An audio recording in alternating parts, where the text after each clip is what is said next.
कहने को तो एक फिल्मी है, लेकिन कुछ लोगों के लिए ज़ेरॉक्स मशीन की तरह है। 3 घंटे 34 मिनट की कहानी दिमाग के अंदर और सारा एजेंडा बाहर। धुरंधर धुआंधार तरीके से धीरे धीरे सबके मन की फोटोकॉपी सामने ला रही है।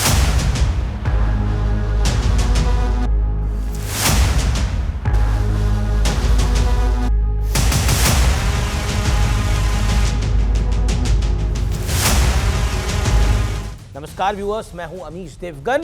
सत्य और तथ्य में आज मैं बताऊंगा फिल्मी तीर कैसे घाव कर रहा है गंभीर। आपने अक्सर सुना होगा फिल्में समाज का आईना है। फिल्मों की कहानी सभी के जीवन को कहीं ना कहीं कभी ना कभी जरूर छू जाती है।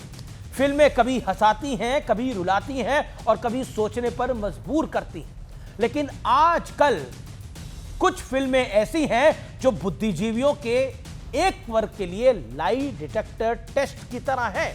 उन्होंने फिल्म देखी और अपना प्रोपेगेंडा एजेंडा खुद ब खुद उगलने लगे। फिल्म का नाम मैं आपको बता चुका हूं और हाय तौबा करने वालों का विलाप भी आपने कहीं ना कहीं सोशल मीडिया पे सुन लिया होगा या तो देख लिया होगा। इसलिए आज मैं आपसे कुछ अलग संवाद करना चाहता हूं। साल 2020 में एक फिल्म आई थी तानाजी। उस फिल्म को गैर बीजेपी शासित राज्यों ने टैक्स फ्री करने से मना कर दिया था। तानाजी हिंदू हृदय सम्राट छत्रपति शिवाजी महाराज के प्रमुख योद्धाओं में से एक पर आधारित थी और शिवाजी पूरे देश के हैं, किसी एक विचारधारा या फिर किसी एक राजनीतिक दल के नहीं।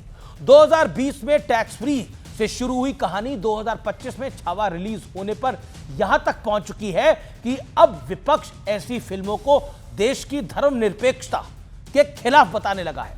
छत्रपति संभाजी महाराज यानी छावा छत्रपति शिवाजी महाराज के सुपुत्र थे। उनके जीवन को फिल्मी पर्दे पर दिखाना सांप्रदायिक है? मैं सवाल पूछता हूं आपसे। इसे देश का सच्चा मुसलमान कभी खुद तो लुटेरे मुगलों के साथ नहीं जोड़ता, लेकिन सियासी लोग ऐसी बातें करके शायद अपने मन में सेंस ऑफ बिलोंगिंगनेस की भावना जरूर पैदा कर लेते हैं। कोशिश तो जरूर करते हैं और कुछ हद तक शायद वो कामयाब भी हो जाते हैं। लेकिन मैं फिर कहता हूं, कोई भी राष्ट्रवादी हिंदुस्तानी अपना संबंध घिनौने क्रूर मक्कार मुगलों के साथ नहीं मानता। उज़्बेक मां और मंगोलिया से आए हुए पिता से पैदा हुए बाबर से भारतीय मुसलमानों का क्या संबंध? फिल्मों में अकबर को महान बताओ तो ठीक, हॉकी खिलाड़ी मीन रंजन नेगी के जीवन पर फिल्म बनाओ, लेकिन उनका नाम कबीर खान रख दो, वो भी सही।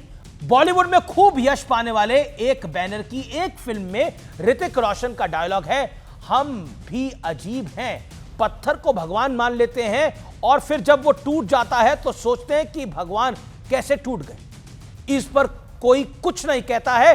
देश के सेकुलर ताने बाने को इससे कोई नुकसान नहीं पहुंचता है।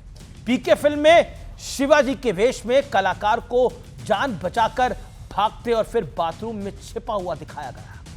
तब भी सब कुछ चंगा था, अच्छा था।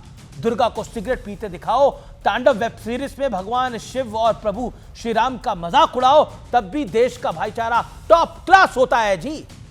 कंडीशन ऐसी हो चुकी है कि ऋतिक रोशन धुरंधर की तारीफ करते हैं और यह भी जस्टिफाई करने लगते हैं कि कोशिश करते हैं कि वो सियासी व्यू पॉइंट से सहमत नहीं है।